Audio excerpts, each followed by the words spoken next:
ಎಲ್ಲರಿಗೂ ನಮಸ್ಕಾರ. Welcome back to my channel. ನಾನು ಲಲಿತಾ. ಪಪ್ಪಾಯ ಹಣ್ಣು ಅಥವಾ ಪರಂಗಿ ಹಣ್ಣು ಆರೋಗ್ಯಕ್ಕೆ ತುಂಬಾ ಒಳ್ಳೆಯದು. ಇವತ್ತಿನ ವಿಡಿಯೋದಲ್ಲಿ ನಾನು ಪಪ್ಪಾಯ ಹಣ್ಣನ್ನು ಉಪಯೋಗಿಸ್ಕೊಂಡು ಹಲ್ವಾ ರೆಸಿಪಿಯನ್ನು ಮಾಡ್ತಾಯಿದ್ದೇನೆ. ಬನ್ನಿ ಹೇಗೆ ಮಾಡೋದು ಅಂತ ನೋಡೋಣ. ಅದಕ್ಕಿಂತ ಮೊದಲು ನಮ್ಮ ಚಾನಲ್ಗೆ ನೀವು ಹೊಸಬರಾಗಿದ್ದರೆ ದಯವಿಟ್ಟು ಸಬ್ಸ್ಕ್ರೈಬ್ ಮಾಡಿಕೊಂಡು ಈ ವಿಡಿಯೋವನ್ನು ಕಂಪ್ಲೀಟಾಗಿ ನೋಡಿ. ನಾನು ಮೊದಲಿಗೆ ಒಂದು ಪಪ್ಪಾಯ ಹಣ್ಣನ್ನು ತೊಗೊಂಡಿದ್ದೀನಿ. ಇದು ಹಣ್ಣಾಗಿದೆ.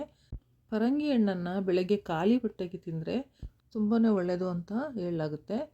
ಈಗ ನಾವು ಈ ರೆಸಿಪಿ ಮಾಡಲಿಕ್ಕೆ ಈ ಹಣ್ಣಿನ ಸಿಪ್ಪೆಯನ್ನೆಲ್ಲ ರಿಮೂವ್ ಮಾಡ್ಕೊಂಡ್ವಿ ಮತ್ತು ಈ ಭಾಗವನ್ನು ಕಟ್ ಮಾಡಿ ತೆಗೆಯೋಣ. ಇದನ್ನು ನಾನು ನೀಟಾಗಿ ಹೆಚ್ಚ್ತಾ ಇದ್ದೀನಿ. ಈ ರೀತಿ ಕಟ್ ಮಾಡಿರ್ತಕ್ಕಂಥ ಈ ಹಣ್ಣಿನ ಒಳಗಡೆ ಬೀಜಗಳಿರುತ್ತಲ್ವ, ಇದು ಸ್ವಲ್ಪ ಎಳೆಯದಾದಂತಹ ಬೀಜಗಳು ಕೂಡ ಇದೆ. ಅದನ್ನೆಲ್ಲ ಕ್ಲೀನಾಗಿ ರಿಮೂವ್ ಮಾಡ್ಕೊಳ್ಳೋಣ. ಹಣ್ಣನ್ನು ಸಣ್ಣದಾಗಿ ಈ ರೀತಿಯಾಗಿ ಕಟ್ ಮಾಡ್ಕೊಳ್ಳೋಣ.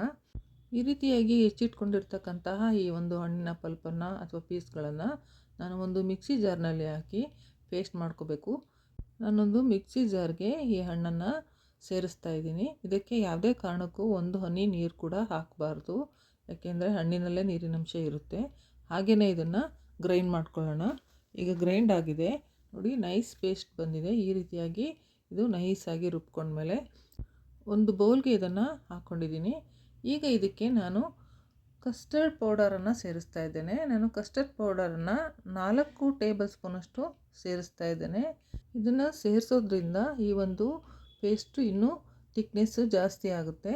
ಹೀಗೆ ಮಾಡಿಕೊಂಡು ಎಲ್ಲವನ್ನು ಚೆನ್ನಾಗಿ ಮಿಕ್ಸ್ ಮಾಡ್ಕೋಬೇಕಾಗುತ್ತೆ. ಒಂದು ಸ್ವಲ್ಪನೂ ಗಂಟಿರಬಾರ್ದು, ಆ ರೀತಿಯಾಗಿ ಇದನ್ನು ಪೇಸ್ಟನ್ನು ತಯಾರು ಮಾಡ್ಕೋಬೇಕು.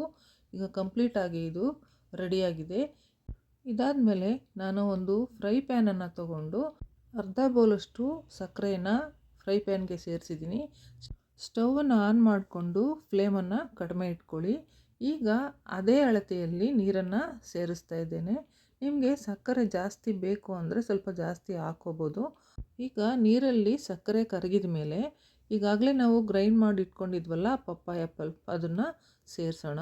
ಚೆನ್ನಾಗಿ ಮಿಕ್ಸ್ ಮಾಡೋಣ. ಇದನ್ನು ಇವಾಗ ನಾವು ಈ ಮೊದಲೇ ಈ ಒಂದು ಪೇಸ್ಟಿಗೆ ಕಸ್ಟರ್ಡ್ ಪೌಡರನ್ನು ಸೇರಿಸಿದ್ರಿಂದ ಸ್ವಲ್ಪ ಥಿಕ್ನೆಸ್ ಇರುತ್ತೆ, ಗಟ್ಟಿಯಾಗಿರುತ್ತೆ. ಹಾಗಾಗಿ ನಾವಿವಾಗ ಫ್ಲೇಮನ್ನು ಮೀಡಿಯಮ್ ಇಟ್ಕೊಳ್ಳೋಣ.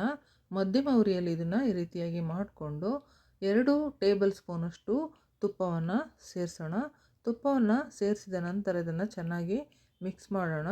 ಇದನ್ನು ಹೀಗೇ ಕೈಯಾಡಿಸ್ತಾ ಇರಬೇಕು, ನಿಧಾನವಾಗಿ ಕೈಯಾಡಿಸ್ತಾ ಇರಬೇಕು. ಲೈಟಾಗಿ ಕಲರ್ ಚೇಂಜ್ ಆಗ್ತಾಯಿದೆ ನೋಡಿ. ಇವಾಗ ಸ್ವಲ್ಪ ಟೈಮ್ ತಗೊಳ್ಳುತ್ತೆ ಇದು, ಯಾಕಂತಂದರೆ ಇದು ನಿಧಾನವಾಗಿ ಎಲ್ಲವೂ ನೀರಿನಂಶ ಕಡಿಮೆ ಆಗಿ ಇದು ಗಟ್ಟಿಯಾಗಬೇಕು. ಈಗ ಸ್ವಲ್ಪ ಡ್ರೈ ಫ್ರೂಟ್ಸನ್ನು ಇದಕ್ಕೆ ಸೇರಿಸೋಣ. ಯಾವುದಾದ್ರೂ ಸೇರಿಸ್ಬೋದು, ಬಾದಾಮಿ ಅಥವಾ ಗೋಡಂಬಿ ಏನಾದರೂ ಸೇರಿಸ್ಬೋದು. ಸ್ವಲ್ಪ ಎಳ್ಳನ್ನು ಕೂಡ ನಾನು ಬಿಳಿ ಎಳ್ಳನ್ನು ಸೇರಿಸ್ತಾ ಇದ್ದೀನಿ. ಇದೆಲ್ಲವನ್ನು ಚೆನ್ನಾಗಿ ಮಿಕ್ಸ್ ಮಾಡಿ ಮಧ್ಯಮ ಉರಿಯಲ್ಲಿ ಇದನ್ನು ಚೆನ್ನಾಗಿ ಫ್ರೈ ಮಾಡ್ಕೊಳ್ಳೋಣ. ನೀರಿನಂಶ ಕಡಿಮೆ ಆಗೋವರೆಗೂ ಇದನ್ನು ಮಾಡಬೇಕಾಗುತ್ತೆ. ಮಧ್ಯೆ ಮಧ್ಯೆ ನಾವು ಸ್ವಲ್ಪ ತುಪ್ಪವನ್ನು ಸೇರಿಸ್ಕೋಬೋದು. ತಳ ಒತ್ತಿದ ಹಾಗೆ ಚೆನ್ನಾಗಿ ಮಿಕ್ಸ್ ಮಾಡ್ತಾ ಹೋಗಬೇಕಾಗುತ್ತೆ. ತುಪ್ಪದ ಅಂಶ ಇರೋದ್ರಿಂದ ಅಷ್ಟಾಗಿ ಇದು ತಳ ಹಿಡಿಯೋದಿಲ್ಲ, ಅದು ಜಿಡ್ಡಾಗಿರೋದ್ರಿಂದ ಜಿನುಗ್ತಾ ಇರುತ್ತಲ್ವ, ಹಾಗಾಗಿ ಚೆನ್ನಾಗಿ ಬರುತ್ತೆ. ನೋಡಿ ಎಷ್ಟು ಚೆನ್ನಾಗಿ ಗಟ್ಟಿಗಾಗ್ತಾ ಬರ್ತಾಯಿದೆ.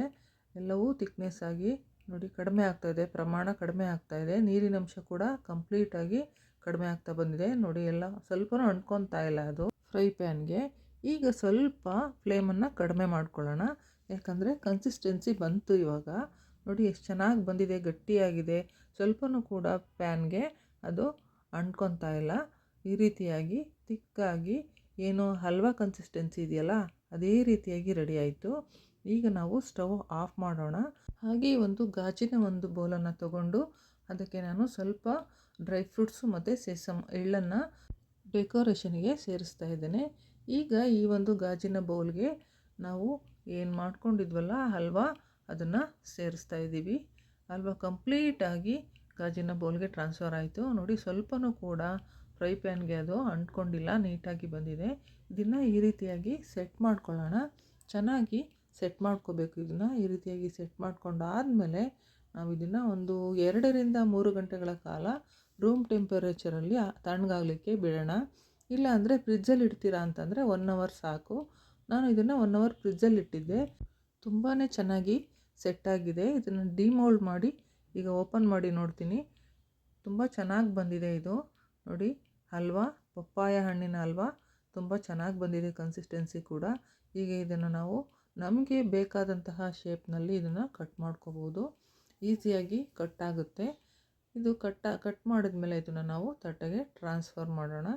ನೋಡಿ ಎಷ್ಟು ಚೆನ್ನಾಗಿ ಸೊಗಸಾಗಿ ಬಂದಿದೆ ಫ್ರೆಂಡ್ಸ್.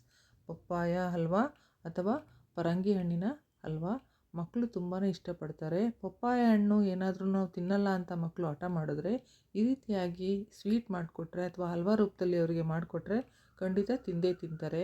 ಯಾಕೆಂದರೆ ಪಪ್ಪಾಯ ಹಣ್ಣು ಆರೋಗ್ಯಕ್ಕೆ ತುಂಬಾ ಒಳ್ಳೆಯದು. ಈ ಒಂದು ರೆಸಿಪಿ ನಿಮಗೆ ಇಷ್ಟವಾದರೆ ದಯವಿಟ್ಟು ಲೈಕ್ ಮಾಡಿ, ಹಾಗೆ ಸಬ್ಸ್ಕ್ರೈಬ್ ಮಾಡ್ಕೊಳ್ಳಿ, ಬೆಲ್ ಐಕಾನ್ ಪ್ರೆಸ್ ಮಾಡಿ, ಆಲ್ ಸೆಲೆಕ್ಟ್ ಮಾಡಿ ಅಂತ ಹೇಳ್ತಾ ಮುಂದಿನ ವಿಡಿಯೋದಲ್ಲಿ ಮತ್ತೆ ಸಿಗೋಣ. Thanks for watching.